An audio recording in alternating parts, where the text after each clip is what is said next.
கர்நாடகா ஸ்டைலில் எடுத்து தாளிச்சுட்டு உளுத்தம்பருப்பு,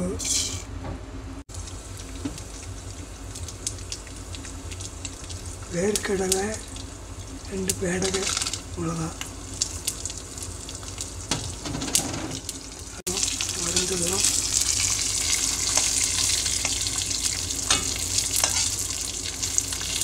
வறுகட்டும். நல்லா ப்ரௌன் கலர் ஆன அப்புறம் பச்சை மிளகா இதெல்லாம் சேர்த்துக்கலாம். ஒரு 3 பச்சை மிளகா, கருவேப்பிலை,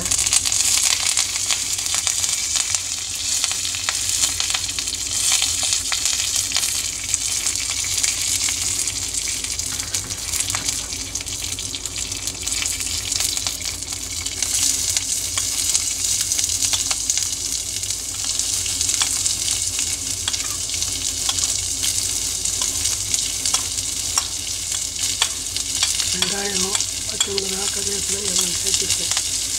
அது நல்லா வதங்கட்டும். சர்க்கரை, கொஞ்சம் மஞ்சள் பொடி,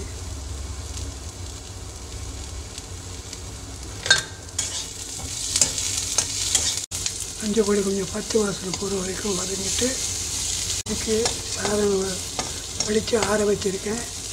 இதுக்கு தேவையான ரைஸை கலந்து லெமனை பிழிஞ்சு இது பண்ணி. கலர்ஃபுல் ரைஸ் குழந்தைங்களுக்கு ரொம்ப பிடிக்கும். இந்த ரைஸ் அவங்களுக்கு பிடிச்சமான ருச்சியான சாதமாக இருக்கும். 2 லெமன் எடுத்துட்டுருக்கேன்.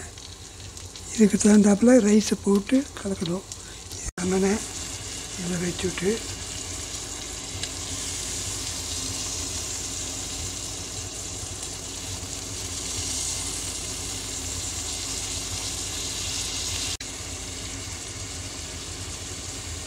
ரெண்டு லெமன் ஜூஸ் பிழிகிறேன்.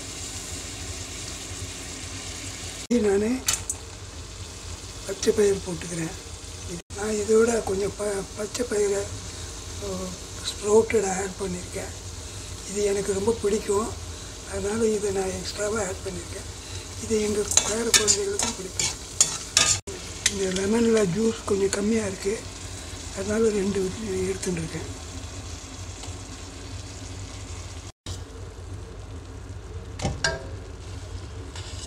வேண்டிய அளவு சாதம் போட்டு மிக்ஸ் பண்ணணும். உதிரியாக சாதத்தை பாசுமதி ரைஸ் வச்சுருக்கேன்.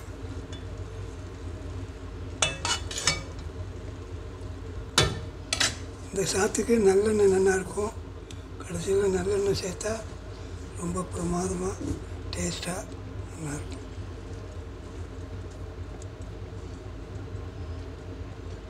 கொத்தமல்லி தூவி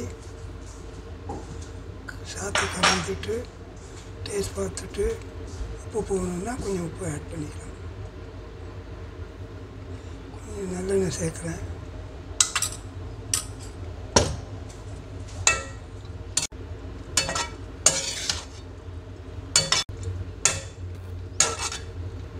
இப்போ சித்ரான்னா ரெடி ஆகிடுச்சு. Karnataka style chitranna ready. சாப்பிட வாங்க எல்லோரும். ஸ்மூஸ் கிச்சனுக்கு ஷேர் பண்ணுங்கள், லைக் பண்ணுங்கள், கமெண்ட் பண்ணுங்கள். தேங்க்யூ. நீங்கள் எப்படி எலுமிச்சை சாதம் பண்ணுவாங்கன்றத கமெண்ட் பாக்ஸில் மென்ஷன் பண்ணுங்கள்.